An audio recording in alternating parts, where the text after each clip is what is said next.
Behind home plate, we bringing it to them all day. You know what's up? Welcome to Birdland. Win or lose, we bringing it to you always. You know what's up? Welcome to Birdland. Orange or black, we rebuild the pack. No matter where we at, you know we coming back. Section 336, we on this, so tune in. You know what's up? Welcome to Birdland. Yeah, welcome to Birdland. You know what's up? Welcome to Birdland. Now, here come the boys from Section 336.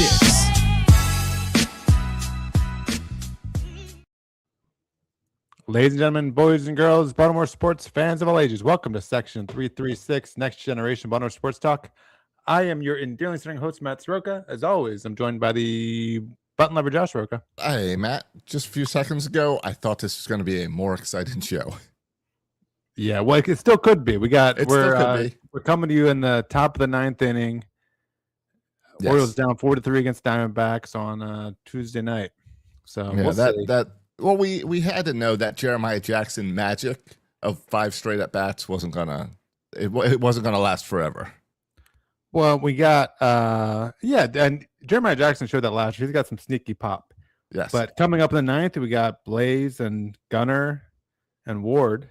So right, that's got the top and line. One gets on, and I believe is Alonso right behind him or Basallo? Alonso, yeah. Yeah. So we still got a chance. Alonso seems to be seeing the ball a lot better. Certainly had that big home run. He got a couple doubles before then. Yep. So it seems like he's starting to click. 2 walks tonight, seeing the ball well. Yep.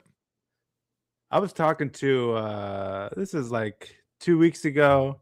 Hey, let me ask you a question. I was at a birthday party, and first of all, Emily and I got in a fight because this is a little bit complicated, but the situation was Faye was invited to a birthday party for one of her 7-year-old friends. All right. How do parties work at 7-year-olds? Drop off or stay? This is what the fight was about. Okay. Because I didn't think twice about it. I walked in with Faye, made sure it was, everything was on the up and up. Her other best friend was there. So it was like they're like the 3 amigos. They were all there. Did you look around at other parents? Yeah, I looked to see if there were other parents. Okay. And it was family members, but no parents. Just like family. All right. And that makes it a little trickier and more difficult to figure out. Yeah, I stayed for about 5 minutes. And it was clear that I was good. It felt clear to me that I was good to go. That they had things. They had things in order. There was extended grandma was there, extended family, but there was none of the other.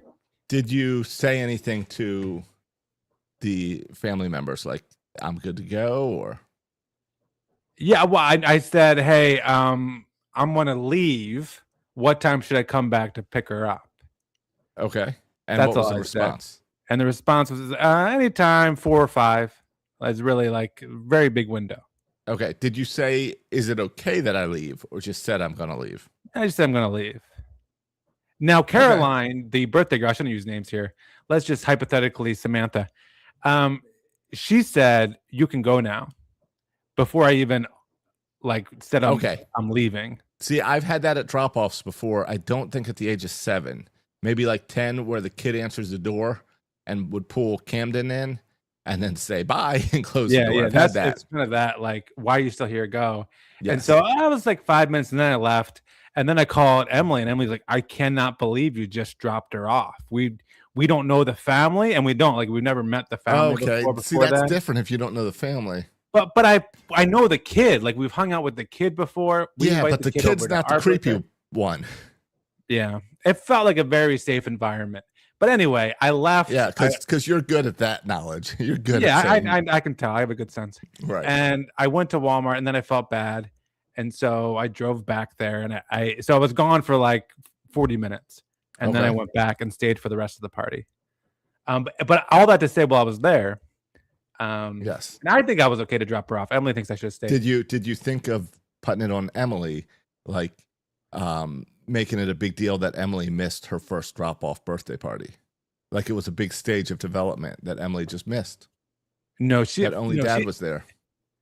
Oh, I don't. That's actually, now that you bring it up, she's had drop-off play dates but not But a she's never drop-off had a birthday. drop-off birthday. I don't know if she's ever had like Emily. I guess that does always stay. But Emily, it's bad when Emily calls me. Emily texted me when I was in the car, and she's like, how's it going? And Right. I said, I just dropped her off face happy, because at this point I didn't realize I wasn't supposed to drop her off. Well, because suddenly you're now the parent that's free, that has no responsibilities, can do whatever you want. Yeah, and then Emily immediately called me, and she never calls me. So she called me. Right. It's like, are you serious? Did you just drop her off? I was like, yeah. So anyway, all that to say, I went back early. I'm on your side with this one, by the way. Okay. There was an older lady there. It doesn't matter the age, but I think she was like the grandmother or something. And I was wearing my Orioles hat. Okay. And she looked at me and said, Ooh, I do not like you guys. I do not like you guys. Ooh. And you left Faye alone with this person? And I said, the Orioles. He said, yes, I do not like the Orioles. And and then she said, I bet you know what team I'm a fan of. I was like, don't like the Orioles. Yeah. Like if you're in Georgia, like you just default assume you're a Braves fan. Yeah. So I said, what? Are you a Braves fan? It's like, no, I really don't like the Orioles, though. I was like, well, what team, Josh, what fan base wouldn't not like the Orioles? I was like, surely it can't be like a Yankees or Red Sox fans. You guys have bigger fish to fry than the Orioles. No, because Yankees, Red Sox wouldn't say it that way. Yeah, they don't Yankees, care about the Red Orioles. Sox, and to say it that way is a odd team. She felt like the Orioles have personally attacked her team. Orioles have personally attacked her team. See, I'm trying to think like it's personal to her. It wouldn't be the Mets. No, it is. Is it the Mets? Yes. All right, I was thinking Mets was the first one that came to mind, but I think of Mets fans as also having a little bit of that swagger of being up north, like a Yankee or a Red Sox or an Orioles fan. But you know why? Because Pete Alonso. Yeah. Okay, We so took recent, her Pete favorite Alonso. player. Yeah, she said Pete Alonso was my favorite player. Oh, well, you've seen the clip? You saw the clip going around with John Oliver and having to tell his son that Pete Alonso, but you can't change your fandom. Yeah, and it happened again.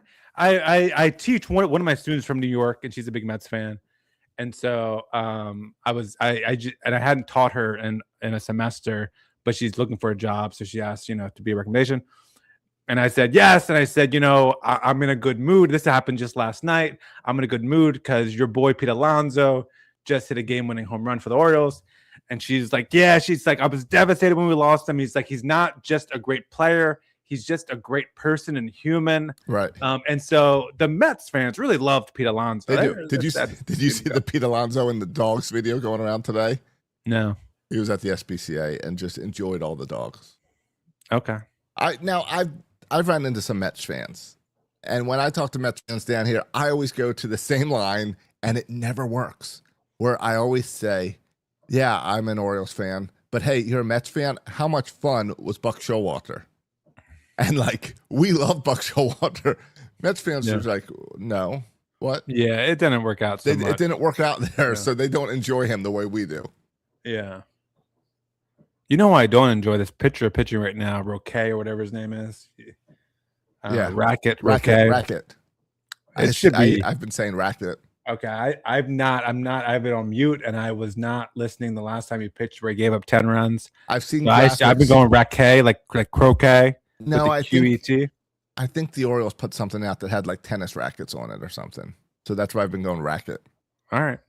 Anyway, the guy stinks. So he does. I don't like that he's pitching in the 9th in a 1-run game. In a 4-3 game. Yeah, that's not good. That's not where you want to be. But hey, everyone that's listening to this either knows he got out of it or he didn't. Yeah. But yesterday's game, Josh, that's as fun as it gets. Down 7-1.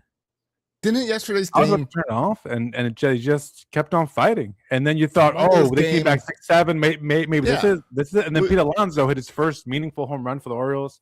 That's pretty cool. Yeah, and we were texting all through the game, and it wasn't Gunnar Henderson. It was the back of the lineup carrying the team, and then Alonso coming up at the end. And it felt special. It felt like what we've been hoping for this team all season, because Kramer wasn't great, and you kind of just the runs continued to add up. So you kind of just been like, oh, same old Orioles. We never come back from games. And then things just all clicked and it started to come back, and it gave me a little of that Oriole magic feeling that I haven't had in many, many years.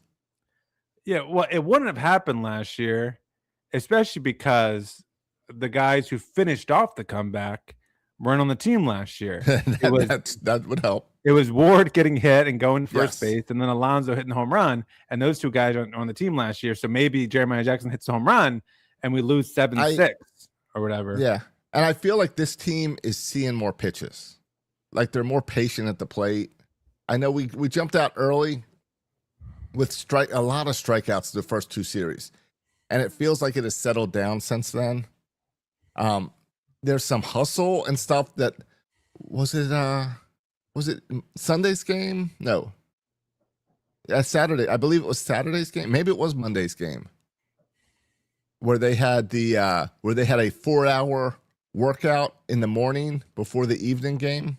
I think it was Saturday, where they had a team workout to work on fundamentals, and they and we were doing horrible at steals. We had 4 steals for the entire season, and part of what we did was drag out a television and put it near the pitcher's mound to practice steals. And we then got 3 steals that day. Was that Monday or was that Saturday?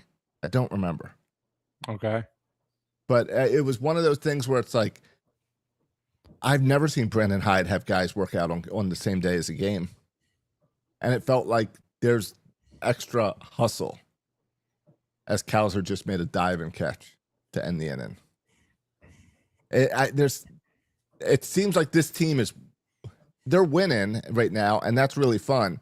But it seems like there's hustle and like more of a grit on this team this year. And I don't know if that's something Alonso brings, if Ward brings in. I think it's a Craig Albanese type thing.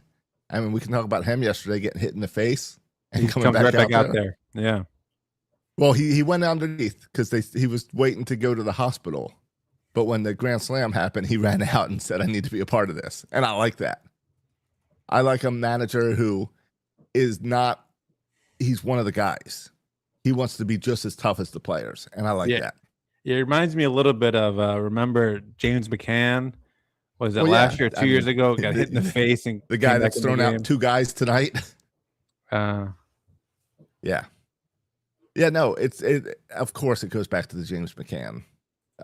But it's just the toughness of him and him being like, he seems to be exactly what this team needs.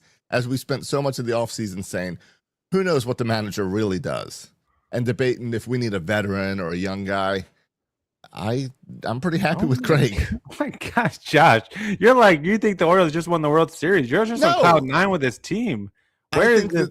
I mean, this is a team that has made lots of fundamental errors and lots of physical errors. This is a team that. But have you seen stupidity? Last season, I feel like we felt a lot of stupidity. All right. Well, I mean, we'll see. I mean, it's like when you win, all of a sudden you're not stupid and you hustle hard and you care. And when you lose, you don't care and you don't hustle. That's kind of how that works. So no, I'm glad you're so optimistic. I don't want to bring you down. I'm glad you're optimistic. I think was last week when we were like, hey, this team has been struggling, but it's been close to games. We're seeing good signs. And I feel like right after we did that podcast, everything clicked and suddenly they're playing really well.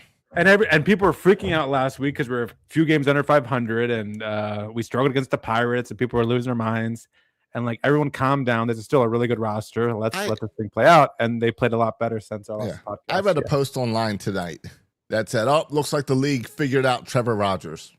And I'm like, what are you talking about? He had 1 bad inning tonight. And the league has figured out Pete Alonso as well. Right. Yeah. It's like, settle down. Yeah. Things happen.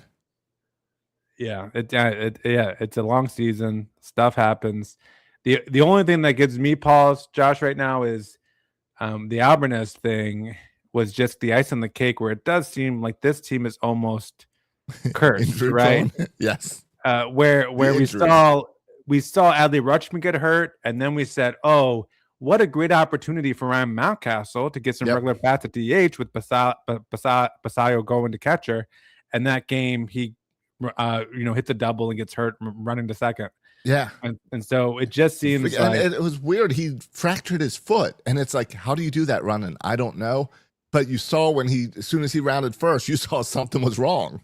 Yeah. And he somehow made it to second. I feel like we're seeing all the injuries, right? We're seeing Adley Rutschman, I don't know, sprained his ankle or something, just like warming up or something. How about Tyler O'Neill? Tyler O'Neill was feeling left out. Yeah. So he said, "Let me join the injury." Kittredge, who got the infection, ends with the infection.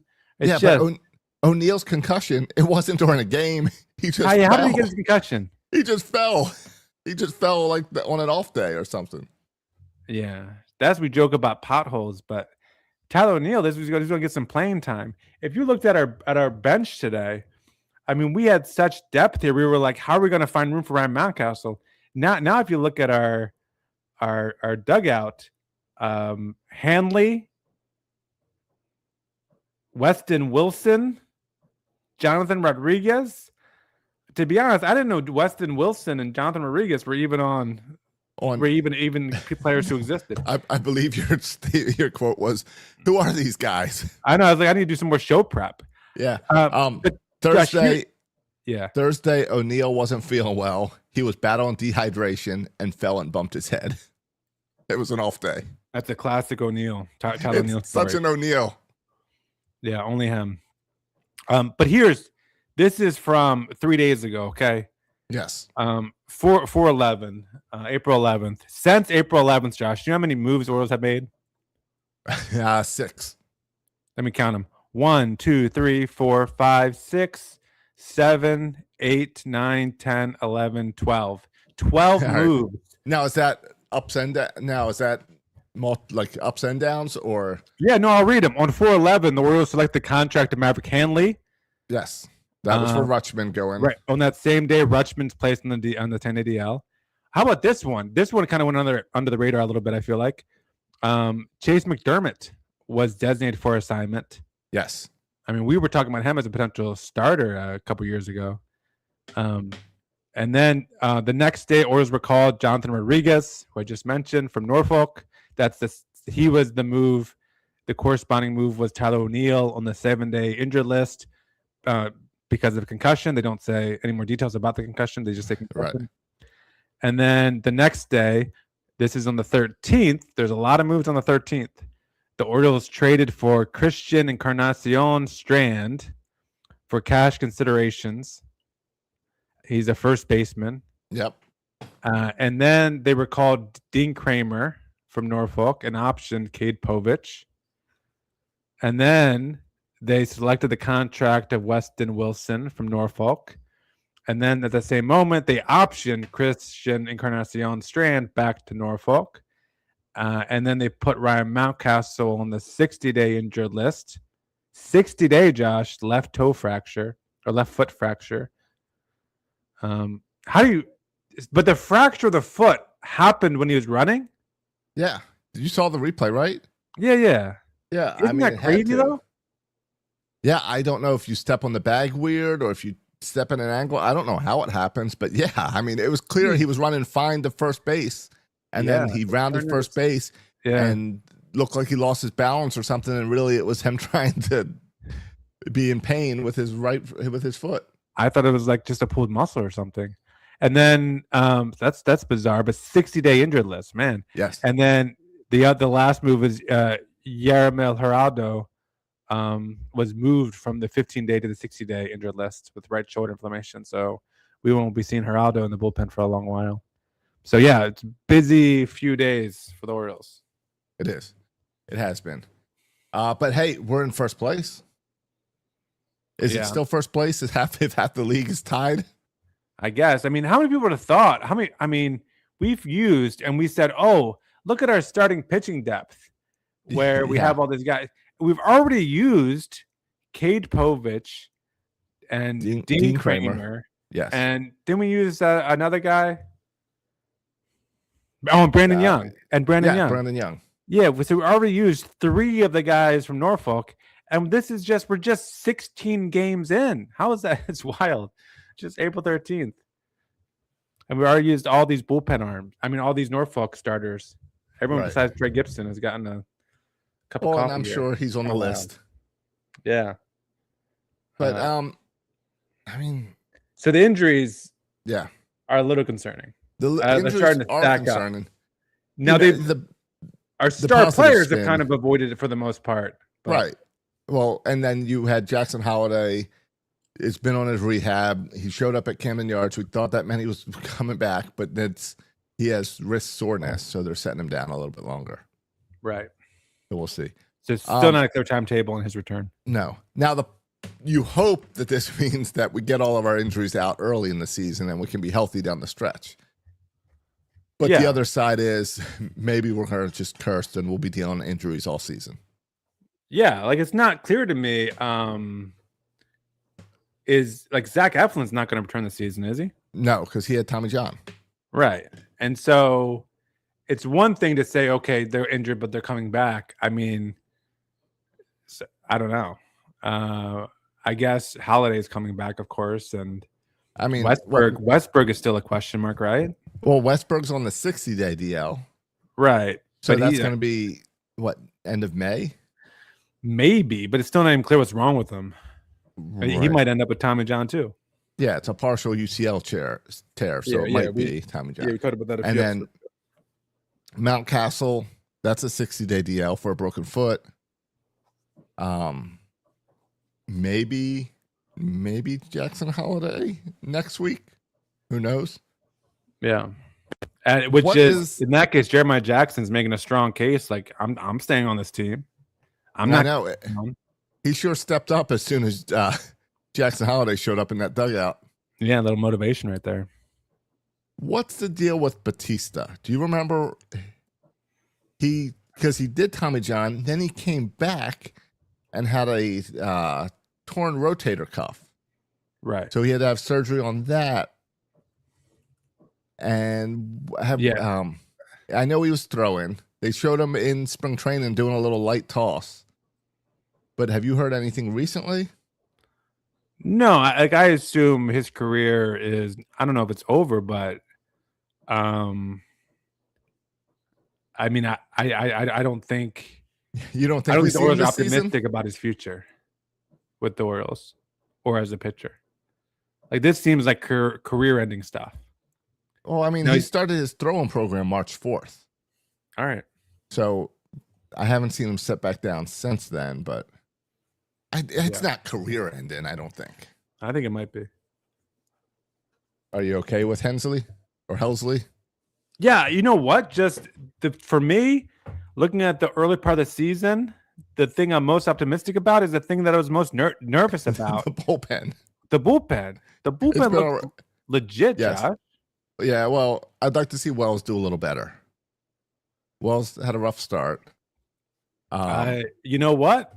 Maybe, but I don't know if I care because I texted the other day. It seems like we have a new Cano and Batista in with, Garcia Nunez. Garcia Nunez is fun, and then Helsley seems great too. So I do like that as 7, 8, 9. Yeah, that seems like if you can rock a Nunez, Garcia, Helsley, that seems like a pretty legit 7, 8, 9. Now, small sample sizes with Garcia Nunez, but if they can keep this rolling, it looks like their stuff's legit. But we saw it tonight. I know the Orioles lost 3-4, but Rogers went out and went the 5th inning. I believe he left in the 5th inning for Rogers, and the bullpen gave up no runs. The bullpen held their own. Yeah, the bullpen's been excellent. And Grant Wolfram has been really good against lefties. Again, another guy who I have written off as trash, and he's been perfectly good. Yeah, well, look who the stars of the bullpen are. Wolfram, Garcia, and Nunez. Like, these are 3 guys last year. Maybe you heard of Wolfram and Garcia at the end of the season. Anthony Nunez, you might remember him from the trade with the Mets for Mullins. But no, it's crazy to go and counting on Wolfram, Garcia, and Nunez. That's why when we talked about this in the preseason, or spring training, I was talking about Tyler Wells as being a big name in the bullpen because that's a name I knew. Right. And maybe like Albert Suarez back there. But and it looks like Wells has settled down because he has now pitched 9.2 innings, and he has a 3.72 ERA. So that's pretty good. Yeah, I mean I'll take that. At this point in the season, you have one bad start and your ERA is 10 or something, right? Or one bad relief appearance. Yeah, because the innings are so just limited. yeah, But unless I mean, you're Rico Garcia. yeah, 7.2, no runs. I don't think he's let up a hit yet, has he? no, he hasn't given a hit. Yeah, that's not bad. He's pretty much thrown a no hitter, right? Oh no, 7.2. Garcia's thrown 9 innings. He threw today. Oh, you're probably not including tonight. He threw tonight. I'm not including tonight. You're right. All right, so no hits tonight. So yeah, he's got his own weird no hitter. Yeah, 9 innings, no hits. Can he start? No, I like the use of him. It feels like they're bringing him in high intense situations, so it's not like they're just being soft on him. Yeah, there's from manager Albi's perspective, it seems like he's making good moves. I haven't seen anything really egregious in terms of things of like what are you doing with the lineup or what are you doing with the bullpen. Alberna seems to be doing fine with that stuff. Yeah. I think there's been more question marks of is Cowser going to figure this out? Is Basallo going to figure this out? Right. And if not, that becomes tougher decisions. And we've been seeing some more we've been seeing Cowser's. I mean, we saw it tonight, and we've been seeing him moved out of center field a little bit more. There have been, I feel like, and maybe I'm just missing Mullins, but even in the Tavares let up a double today that got over his head and bounced off the wall. And there's some balls that have dropped in front of Cowser this past week. And every time a ball drops like a few feet in front of a player in center, I can't help but think of Cedric Mullins just diving out and making the catch. Well, we saw a Cowser dive tonight, so maybe he's been working on it. We did it in right field. I get nervous. I do get nervous with a legit center fielder out there sometimes. Right. And I get nervous with Beavers in left field because he's not as fast as I thought he was, or he doesn't get a good jump or something, or he's not getting the ball as I feel he should. Mm. Yeah, but so I think there's still some question marks with the defense. I think Mayo's still kind of shaky defensively, and he's not hitting the ball either. So that's a guy that we'll have to see if he's able to turn it around. But I think we're already seeing Mayo getting less playing time, right? Like we thought, okay, he's going to be the everyday player until Holiday or Westbrook comes back. But now it looks like he is maybe just being used, He's maybe probably going to get like a DH spot tomorrow. That's what I would guess. Yeah. Oh, yeah. It's true. It's interesting that have they used him much at DH at all? I feel like he's played almost exclusively third base this year. I feel like he's been playing third base. I'd put him at DH tomorrow would be my thought. Because I think we've seen Jeremiah Jackson and Blaze Alexander playing a very good infield. Yeah, I think Blaze Alexander is excellent defensively. So I think there's a noticeable drop defensively from Rutschman to Basallo behind the plate. And that's noticeable he had a few pass balls yesterday. He doesn't get the ball quick out of his glove to second base, like to throw runners out as easily. So that's all noticeable. But I also think we've been a little hard on Basallo's bat simply because Rutschman has been so good. And Rutschman has started out hot, and I think now we're starting to see Samuel. I mean, clearly got another home run tonight. We're starting to see the power. Oh, yeah, and the home runs are no doubters. That ball was crushed tonight. Yeah, it's unfortunate about Adley Rutschman's injury because he was playing like he did at the beginning of the season 2 years ago and 3 years ago. Yes. And I thought, in my opinion, small sample size, but this is the best he's ever looked defensively. Rutschman? 100%. Yeah. Yeah. I mean, I don't think in years past, I feel like every time I was throwing a second, it was a wild throw. And this, they also were doing something I haven't noticed that much as Basallo, both Rutschman. They kept on trying pickoffs and throwing behind the runner. Yes. And even though I don't know if any of them have been successful, it does help to keep the secondary leads down because Rutschman will throw back there at any point. So yeah, I think it makes sense that there'd be a drop off defensively, and I mean, but talk about the confidence. I mean, young kid in Basayo.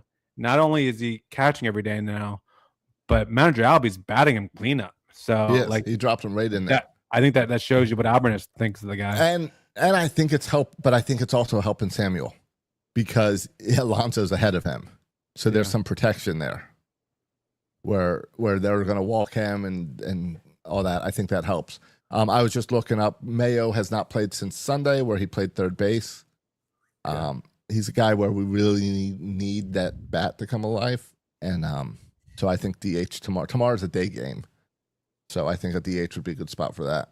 Yeah, but though if Jeremiah Jackson keeps on hitting, one would argue we don't need that bat to come alive. And that bat can do just as well. I need the bats of everyone to come to life. Oh, really?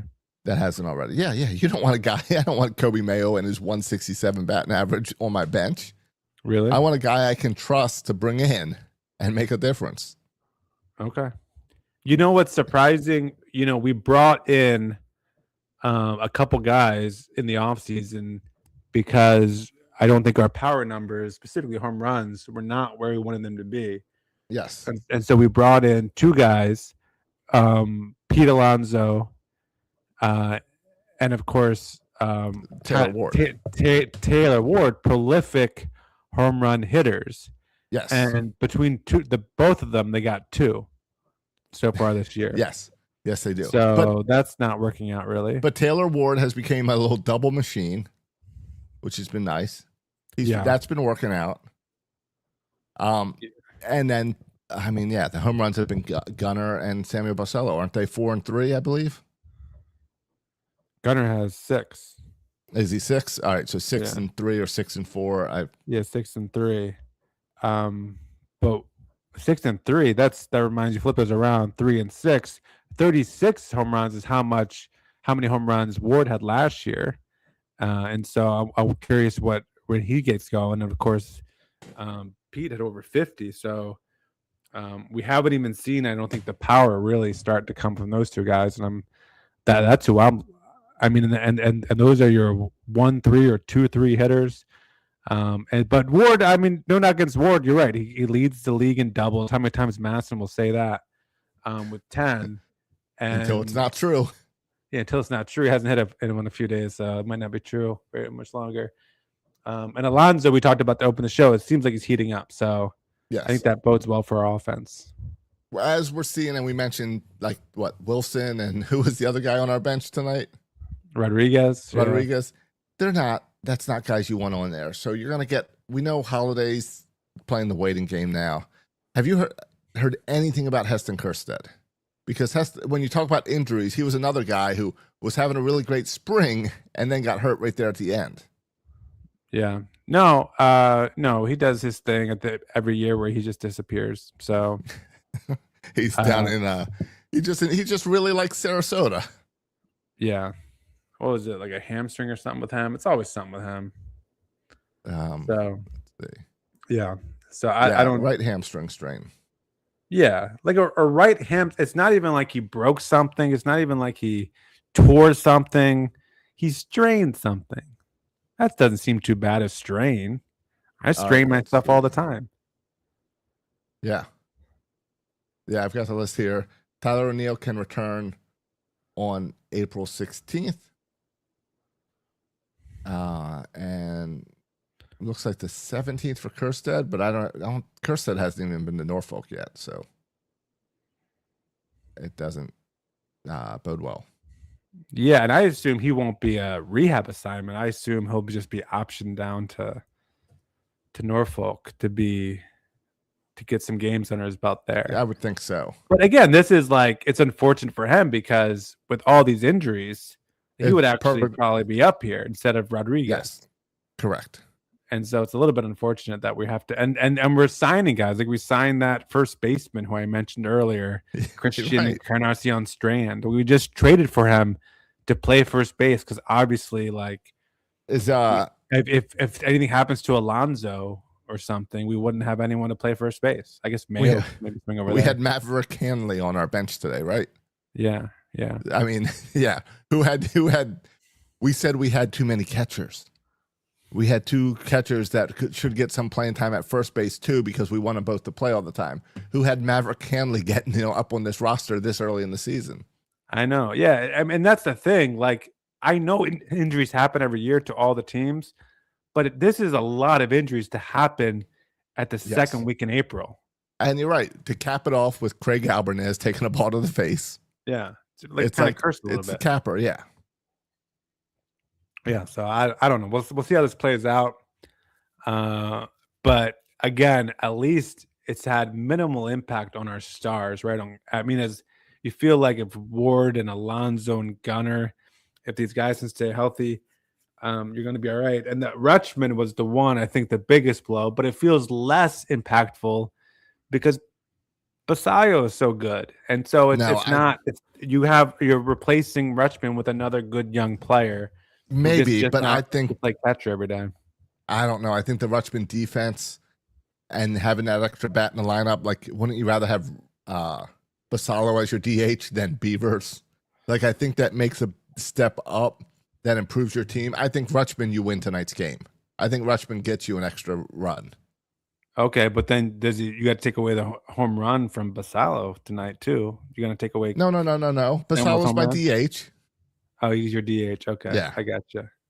Yeah, so, but hopefully, it sounds like with Adley, this is going to be a 10-day thing, and he's back. Yeah, right. Yeah. Just a sore ankle. I don't think with the catcher situation, you need to have another catcher kind of on the roster.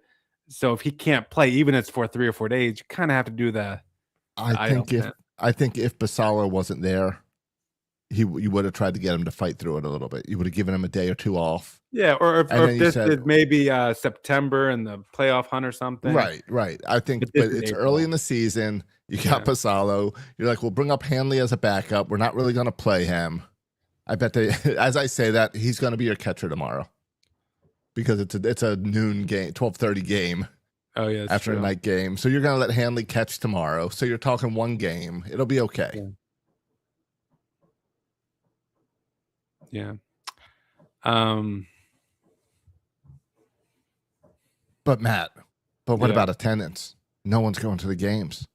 It's too much crime. It's school's in session. No, those are not excuses anymore. The excuse now is the Orioles ticket pricing. Oh, but that's not an excuse. That's like a real life thing. Like the Orioles brought in all these outside people and screwed the fan base. Well, and we said this starting from last year that this was going to happen. We knew it was going to happen. I had those phone calls with the VP. Yeah. You think it's time to call him and get him on Section 336 and for a little I told you so? Maybe. But no, what I see online is the fan base excited about this team, which tells me it's ticket prices. Yeah. And it's pricing out season ticket holders. Look at the amount of City Connect stuff they sold this week. Oh yeah, whoever came up with the idea of City Connect jerseys is a genius. Oh, it's a genius moneymaker thing, 100%. And every 3 years is just the right amount of time. And this one knocked it out of the park after all the questions about the last one. The last one's kind of had to grow on you. These everyone loved right away, and they made a ton of money this weekend. So yeah. And we'll see, Josh, your argument when I said bold prediction attendance will be down despite winning more, your argument is if they keep winning, people will start showing up. They will. And maybe that's true. That is true. But I think I stand by your bold prediction. If you don't take out like playoff tickets, which would be extra games that they didn't have last year, it'll be down a little bit. Because no matter how people get excited, you pissed off season ticket holders. You took in guaranteed ticket sales, and you just said, we don't need you. So they'll be down. Which is an insane thing to say because it's not like we're playing in Los Angeles. So we're already a small mid-market team and I feel like with. So you need to do everything you can to get fannies in the seats. And I know we've discussed this so many times, but I just think all the time about the fact that we were on a waiting list for season tickets for years and years and years until we could finally get them. Oh yeah, how long did Camden Yards sold out from when it opened year after year after year? Yeah, you like could 10 not years. Get a ticket. Yeah. which tells you, like, I know the Nats weren't there. I know all the excuses, but Right. it also tells you, like, you don't mess with your season ticket holders. You wait, and you can do other things, but you don't. That's the one person you don't upset. Yeah. Josh, are you okay? They've also added these that I think of it as the national section, the fancy stuff behind home The plate. truest. That's it's what truest. the truest club. Yeah. Yeah. Are we okay with that? It feels very Nationals DC elitist for a Baltimore City team. So in my I've noticed. opinion. But I've what's your noticed take a on lot that? of. I noticed a lot of stadiums have been doing this, I know and it's the thing to do now. It's the thing to do. In fact, I went and saw did I tell you I went and saw a glow in the dark baseball team? Yeah. We talked about it So I last went week. to that at the Jumbo Shrimp Stadium, and they have their own version called the PNC Club, and I got the tickets for that. And they're Yeah. nice, comfortable seats right there behind home plate in a roped off area.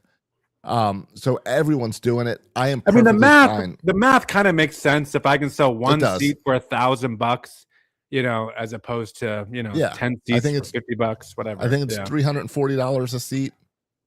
Now the Marlins have it too, I believe, and I'm really tempted because the Marlin tickets are so cheap to jump in there. Yeah. No, it's inevitable. I accept it. It's just like advertising, and I look at it as they were able to do this without really taking away fan seats.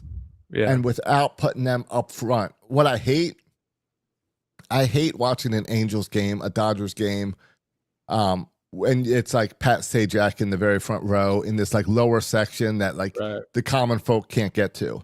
Right. This Truist it's great view. It's right behind home plate, but it's back behind fans. And I love that you put it further back. Agree. Hide them. Hide these people. Hide the rich.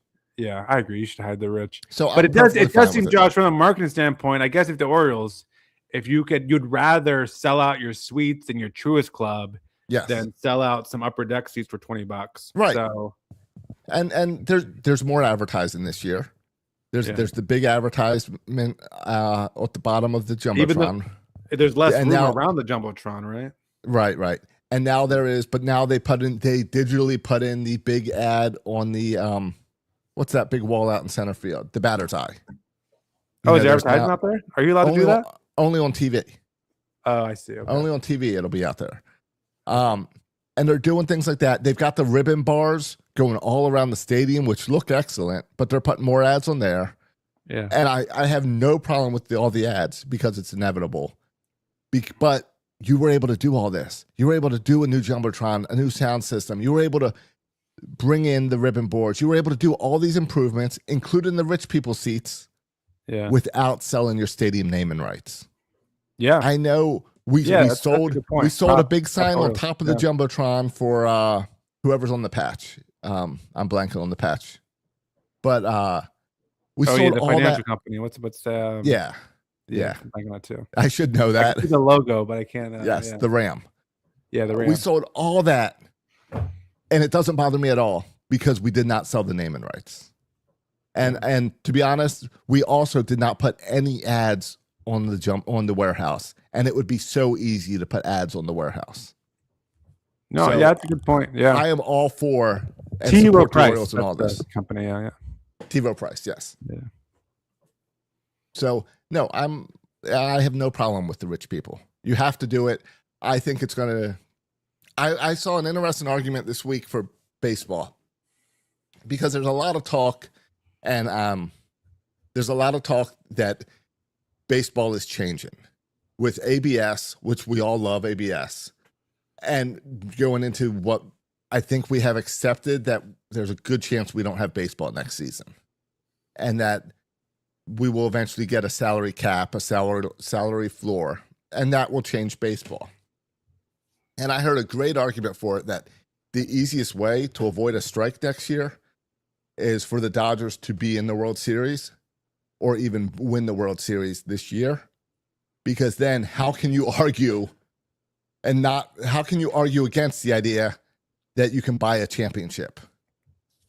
You can't. If the Dodgers are there every year and the Dodgers are overspending everyone, you cannot make that argument that you can't buy a championship. And I think that's going to push both the players and the owners towards an agreement on a salary cap and a salary floor, which could avoid the strike next year.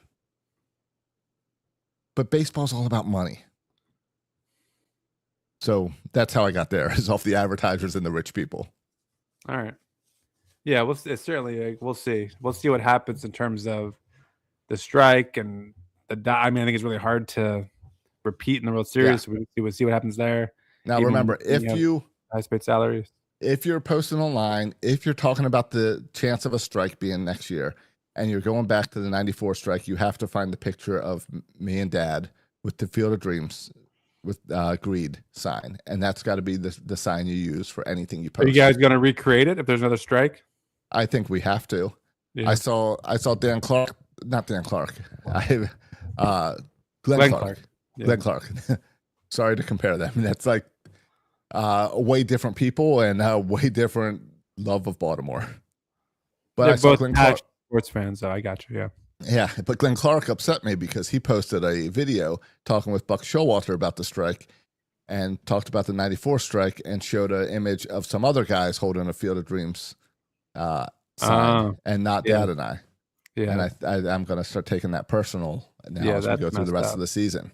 Yeah, that is messed up. I don't appreciate that either on your behalf. I know I was 14 years old and probably look a little different, but still. It wasn't Camden Yards.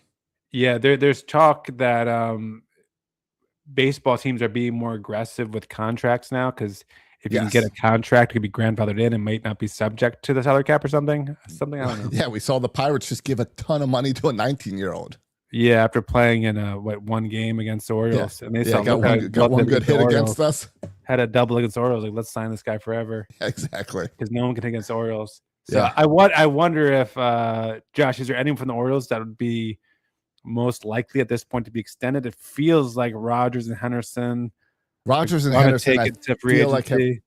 feel like Rogers and Henderson you would have to overpay for. I'm not against overpaying for either of those, but at this point you would have to overpay. Okay, you have to in free agency you'll have to overpay too. Exactly. That's why I have no problem. But you're saying a young guy sign young. Yeah, I don't see Gunnar or Rogers wanting to sign a deal with the Orioles, knowing they could go to free agency in a few months.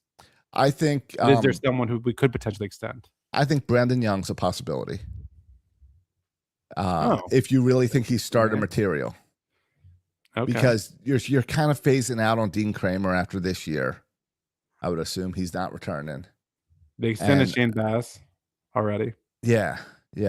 So I would think Brandon Young, he's gonna get a few more starts this season. So I'd keep an eye on that guy as far as a pitcher. On the other side of the ball, on the offense, defense, position players, maybe something small with Dylan Beavers, maybe, but I'm not completely. I like Beavers.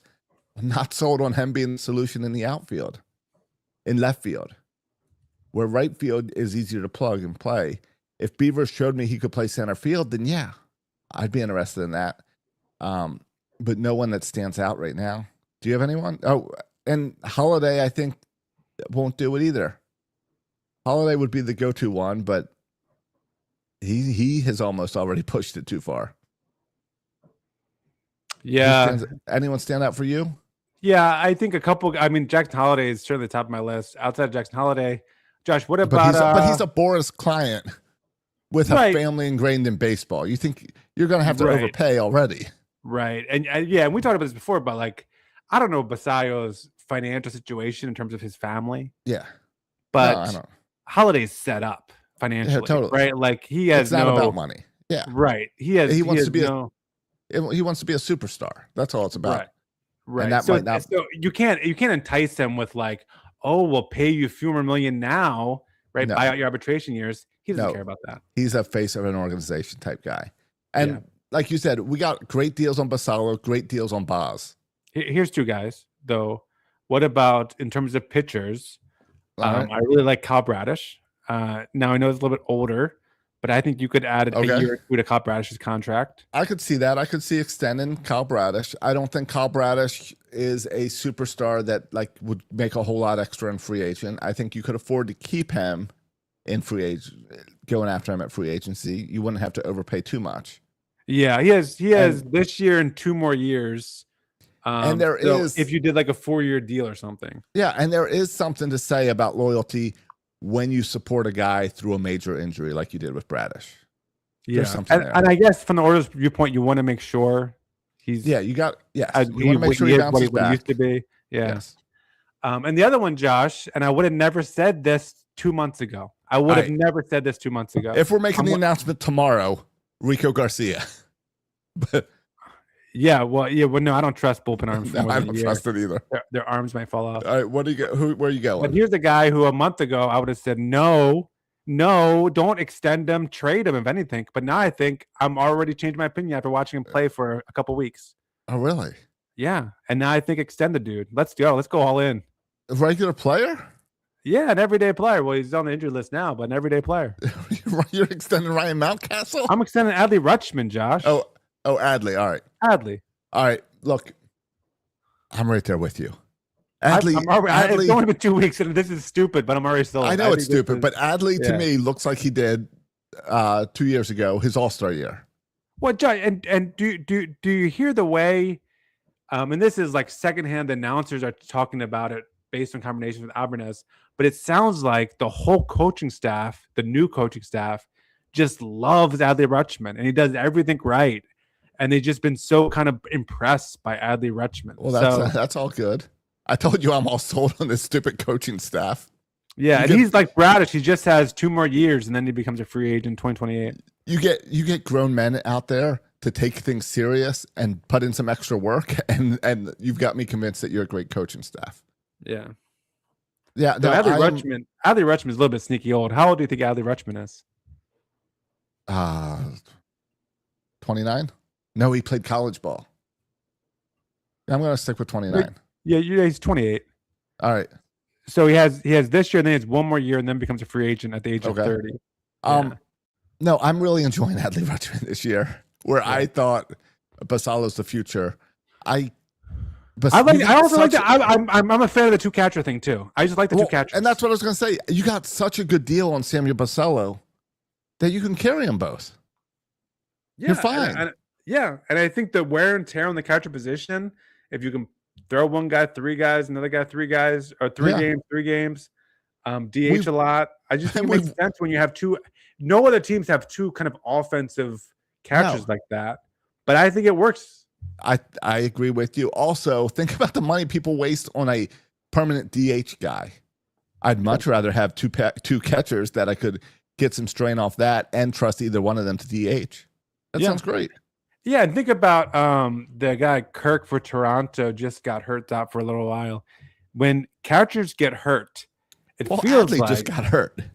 Right. It feels like there's such a huge drop off to the backup. Like if we didn't have Basayo, the backup would be Hanley, right? And I feel like a typical classic backup catcher. McCann. Yeah, but McCann wasn't a huge drop, but it was a drop. Offensively, it was a significant drop. Offensively, yes, you're right. And I feel like that's defensively, it wasn't. Offensively, you have significant drops to the backup, and so it's kind of fun having 2 catchers who are above average offensively. Yeah, and not to mention Adley working with Basalo and helping Basalo to grow defensively. Do you know that's true? Or are you just saying that? I'm saying that if you have 2 catchers, they're going to work out with each other. They're going to help each other. They're going to talk catch-chin game. They're going to talk to the pitchers. The pitchers are going to – some pitcher is going to go to Basalo and say, hey, I like when Adley does this. Could you do that? Yes, it's going to help each other. High five when they're walking towards the dugout? Do that. Samuel, I really need you to come hug me when I close out the game. Yeah. Yes. I meant more pitch framing, but whatever you say. It always interesting to me, like when a pitcher has a really bad inning, Adley goes over there still, but you can tell he's always a little more tentative. Do I just touch him on the shoulder? What do I not do a hug. here It's just hey, we'll be okay. And the starter's angry. Right. You see Basala the other day, this is yesterday maybe. Beginning of the game, he broke his bat over his knee. You see that? I did. Yeah. It's good power. You like to see that. I like to see that. I like to see the anger. I like to see the frustration. I like all the emotion of baseball. Chris Davis. Yeah, I like that. Of course. Yeah. So, did we cover Josh, everything for this week? Yeah. What's that? I was going to say, did we cover everything this week? I think so. Let me ask you a quick little league question here. Or no, let me ask you just a timing baseball question here. If you have practice at 6:00, yes. All right. Does that mean, in your eye, you've coached the sport before? Do you expect? I know exactly what you're going to say. Do you expect players to warm up and be ready at 6, or dropped off coming out of their car at 6, or like at 6:00 when you start throwing along the outfield line at 6, or at 6 do you really get into it and they should come a little bit earlier for practice or for a game? Practice. I am generally okay with showing up 5:55 and getting as long as you have all your gear on, your cleats, your glove, and you're not like in the dugout having to put on your cleats. I'm okay with 6:00 show up and start stretching. I'm okay with that for a practice. If it's a game, you better be there early and do all that without me. Okay. That's my view. All right, that's fair enough. Your view, cleats is the most important thing. You better be in there and be ready to go so that 6:00 you are on the field. You're 6:00, 6:01. You are not in that dugout. You are on the field, stretching, working out, doing something. Yeah, that'd be my view. Not in the parents that irritate me are the 6:00. You're in the parking lot, right? And now and I don't see you on the ball field now until 6:15, 6:20. Yeah, it seems to me. Ones. And this is a bit of a maybe this is a bit of a leap, but I'm always an early guy. I'll get there. Whatever coach says we have a game, get there 15 minutes early. Yes. I'm getting there an hour early with Silas. We're doing hitting practice. Like I get there way early. Yeah, and in my opinion, and practice too, it seems like the better players always get there earlier and get extra work 100%. Before the other stuff. And the players who are just kind of and no knock, but they're kind of having a good time. They're showing up right when practice or right when the game's about to start. That's how it goes. No knock. That's just you can just tell the different players. Yeah. Well, at that point it's a head thing. It's a head space of whether it's important to you. Yeah. And whether you want to get better or not. And also the type of parents. Yeah. And this is partly with little league. I judge the parents like crazy. I judge every parent there. I judge the parents that I don't know that are just there watching the game. I judge every adult that shows up to a little league game. Yeah. Well, I was asking, and I was curious about this too, because I know some of our travel ball players, and the travel ball coach is like hardcore, like travel ball players. You better all be there 15 minutes early. Yes, like you're warmed up. We're starting practice at 6. You warm up early, and you're starting at 6. You stretch, you toss with your dad or a buddy. Yeah, right. But I was just talking with one of the dads, trying to figure this thing out because I'm feeling a little pressure because and I asked the dad this, who's really plugged in, and I was like, how many like. First of all, he said we started talking with. He mentioned looking at some bats, and he said, "I guarantee in this travel tournament there are some illegal bats floating around." 1,000%. Which I didn't even think about. Never 100%. crossed my mind. But then he went into the details of how you make these bats legal and hit the ball further. And did he go into how they shave off the insides and stuff? Yeah, like open it up, like do stuff in the inside, take the cap off, back together. You shave the inside, you put the Now you can. Yeah, now that's why at some of those travel tournaments they will weigh the bat. Yeah, we're not at that level yet. And apparently, too, he was telling me because we also got into church league softball, and apparently this is very common in church league softball for everyone. 100% because nobody knows. And again, never even crossed my mind. Yes. Yeah. Right. How do you think Faith Baptist always won? Yeah, now I know. Yeah, we're why the they suckers. hit the ball harder. Yeah, we're the suckers using our $10 bats. They sell these. They sell bat wraps now, which look awesome. It's like how you would wrap a car, but you wrap your bat. So like, you know how the kids are all into like the cool looking baseball bats? Yeah. So like you can buy a cheap bat or whatever. The big one this year. And then pencils. And then you can wrap it to look like a pencil. Yeah. And I like that because you can lie and be like, oh, my bat's pretty fancy. But I think you're going to see that go away. Currently, it's legal and allowed in Little League, but I think you're going to see it go away because of cheaters. Yeah, I just didn't even think like at a 8U tournament there'll be 8-year-olds cheating. Well, it's the parents cheating. It's the parents. It's the parents. But it's like just I wild said, to me. I judge all those parents. Well, all right, look. Anyway, we don't need to, but yeah. Travel ball. Yeah. The kids' gloves. Have you checked out the kids' gloves? No, I never. Which kid? All right, watch this. Are there illegal gloves floating around? No. But here's what I look for. Yeah. I look for colors, and I look for, because they stand out, and I look for names. You know how major league players have like their names sewn in the glove? Okay. On like the thumb hole, and it'll say like Soroka or whatever. No, you mean in the palm where it'll say Ken Griffey Jr. on my glove? No, I mean like on the outside, like in the stitching. Oh, okay. It'll have stitching with the player's name. Oh, like on the a outside. personalized stitching of your name. Okay, gotcha. Yeah. If you, I don't know, does Albie might have one. If your kid has a glove and it has the stitching that says Rhodey on the side or whatever your last name is, I judge you like crazy because you bought that kid a $400 glove only because it has the name on the side to make him look professional, and he's going to outgrow that thing. You don't think he bought a normal glove and then stitched it? I think you have to pay pretty high dollar to get him stitched. I just bought Silas a new baseball bat. First time in like I don't know. What bat 2 did years. you get him? We watched some YouTube videos. It's one time one of his YouTube guys came in handy trying out the USA bats. We went with the I forget the brand. It's the Voodoo. It's a Voodoo. Yeah, it's like about $345. No, I spent $190. All right, $190. All right. Yeah. Then maybe it's a different, or you know what? It might be a younger age, so it's a smaller. Yeah, there's size. like a high school version, a drop 3. This is a drop 11. Yeah. It was the cheapest of all the when the YouTube guy was flouting. It's DeMarini. Yeah, DeMarini. Yeah, it's a good bat, and I feel like 150 to 200 is the maybe average price range. They do get up to 400s, so we're not going there. All right, now I got a question for you. I know way too much about Little League. Like I've done all the research. I've watched all these YouTubers. Yeah. I know what do you do with all that knowledge now? I loved coaching Little League. Can I coach without having a kid? Without having a kid in Little League? I wish we lived closer, Josh. We could co-coach this thing. I would love to do that. Yeah, because I would love to coach, but I feel a little creepy doing rec ball coaching without having a kid in it.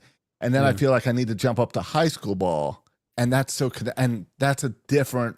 It's a different ballgame. Parent connection that I don't want to deal with the parent side of that. Yeah. But I would love to be coaching again. Yeah. I'm just doing the dugout mom thing this year. I'm just in charge of the lineup and making sure our catcher's got his gear on and making sure everyone. You don't do any base coaching? No, I don't. No, the base coaches are set. I love coaching third base. I don't like the pressure. Is my favorite. Yeah. No, I like the dugout mom thing. I like to coach the basketball and just help out with the baseball. Yeah, that's cool. Yeah. So that's where I'm at. But anyway, the whole thing of travel ball was like, I asked the dad, how many players do you think out here get private coaching? Because that's what I'm starting to notice more and more as my kid gets older. There's a lot of private coaching happening. And then it becomes pressure to like with the lineup. Like I know this kid on our team is getting private coaching and he's hitting better, and now he's moving up the lineup. And I'm like, my kid's getting pushed down the lineup because I'm gonna do the private coaching. And there's like, well, how many of our players? I think there's a good amount of our players are getting private coaching, and there's like this keeping up with the Joneses. If I want to keep my son hitting fourth, I need to. How about positions? How's Silas plays first base and outfield? Yeah, with the travel ball team, just outfield because we have a first baseman who is. How's he doing at first base? He plays first base and rec ball, and he's doing well. Okay. Has he tried catching? No. Okay. Has he tried pitching? He just worked out in practice as a pitcher for the first time. He's a left-hander, so that'd be good. Does that interest him? It does. I don't like the idea of it, but it does. Why? Why don't you like it? Well, first of all, he's not you're gonna have to get that private coach. He's not a super hard thrower. Secondly, I do feel like this is going to lead to and also like I just don't want him throwing a bunch of pitches on his arms at 8 years old. I would rather just not throw a lot at this age. I get that. I was just my suggestion is, and also it's very stressful for me as a parent, I think, to watch that. I think it'd be very stressful for me to watch. Yeah, I don't even like it when he plays first base, to be honest. It's stress. I prefer him in the outfield. I'm more relaxed. It's really stressful if you coach the team and he's on the mound. Yeah. Struggling. Yeah. Yeah. Yeah, we experienced that with our team. With our coach. I had the opposite, where Owen had the power but not control. Yeah. So I wanted him because he could throw it so hard, but without control, it doesn't help. I was just going to say, get him playing as many positions as he can. If the coach knows that he can be the Ryan Flaherty of the team and go anywhere, that always helps. Right, but you get kind of pigeonholed, Josh, when you're a lefty. You do. In baseball. You've never seen a major league lefty that's why catcher or short or third. Well, why do you think I asked about pitching? And it's first pitching in corner outfield. Yeah. Right.